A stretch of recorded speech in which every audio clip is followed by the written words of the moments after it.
जिस तरह से मौजूदा केंद्र सरकार कुछ चंद पूंजीपतियों को फ़ायदा पहुंचाने के लिए एक तरह से पूरे देश को गिरवी रख रही हैं, सारे देश के संस्थानों को बेचती जा रही हैं। अब एक बहुत बड़ा आज सुनने में आया कि LIC जो है वो LIC भी अब धीरे धीरे घाटे में जाने लगेगा।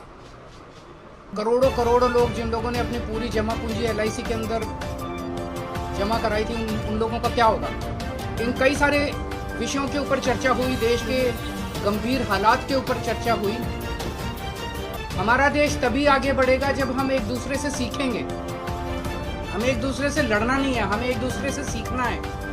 इस देश की जितनी भी समस्याएं हैं, उन सारी समस्याओं का समाधान कहीं ना कहीं देश के अंदर है, पर यह है कि हम आपस में मिलते नहीं हैं, आपस में चर्चा नहीं करते हैं।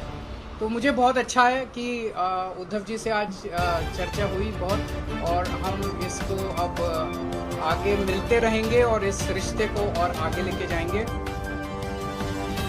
मिला था, कल आज पेश होना था, लेकिन सुबह आपने बताया कि आपने एग्जाम्पशन के लिए मांगा है, क्या कुछ कारण थे?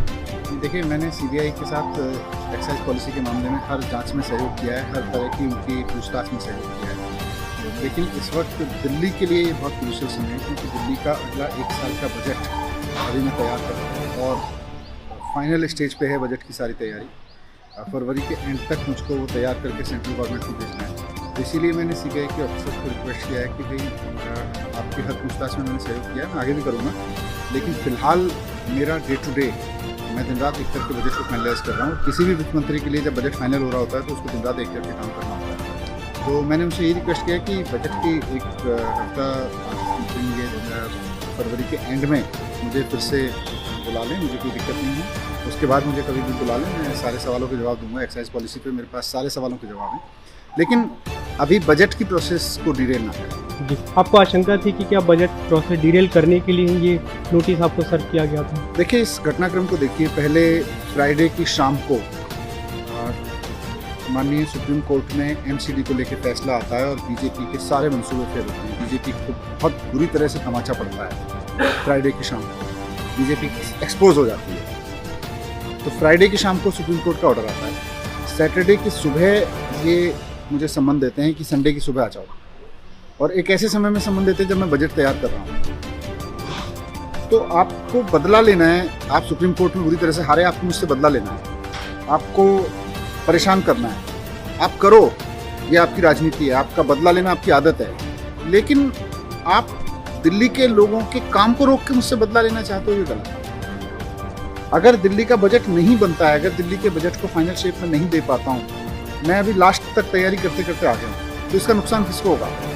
अल्टीमेटली दिल्ली के काम रुकेंगे, दिल्ली के लोग सफ़र करेंगे। तो आपको मुझसे बदला लेना है, आपको मुझे जेल में डालना है, डाल देना, लेकिन दिल्ली के लोगों की कीमत पे, दिल्ली के लोगों के काम रोक के नहीं। मुझे पूरी आशंका थी कि ये गिरफ्तार करेंगे, इसीलिए मैंने इनसे रिक्वेस्ट किया कि भाई मैं एक बार बजट फाइनल कर लूँ, अगर आपको बीजेपी के कहने पर गिरफ्तारी करना है तो उसके बाद कर लेना।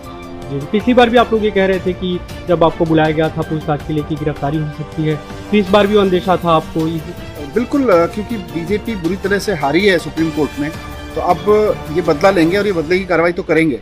लेकिन इस कार्रवाई को मैं चाहता हूँ कि अब ये बजट को रोक के ना करें। बजट की प्रोसेस को डिरेल करने का मतलब है दिल्ली के सारे काम रुक जाएंगे, दिल्ली के लोगों के सारे काम ठप हो जाएंगे। दिल्ली के लोगों के काम ठप करने की कीमत पर मुझे गिरफ्तार ना करें। मुझसे बदला लेना है, बाद में कर लेना, मुझे बजट बनाना है तो उसके बाद गिरफ्तार कर लेना। मैं तैयार हूं, मैंने कुछ गलत नहीं किया, मुझे पता है। बजट प्रक्रिया सुचारू रूप से चलेगी? अगर बिल्कुल, मैं चाहता हूँ कि बजट में 1 हफ्ते में इसको फाइनल कर दूं। एक बार जोरदार ताली से इन साथियों का मनोबल बढ़ाइए।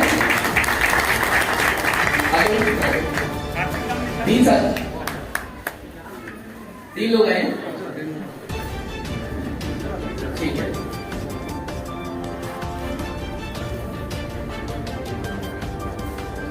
सोनू जी कहाँ हैं? आगे आइए, जल्दी आइए।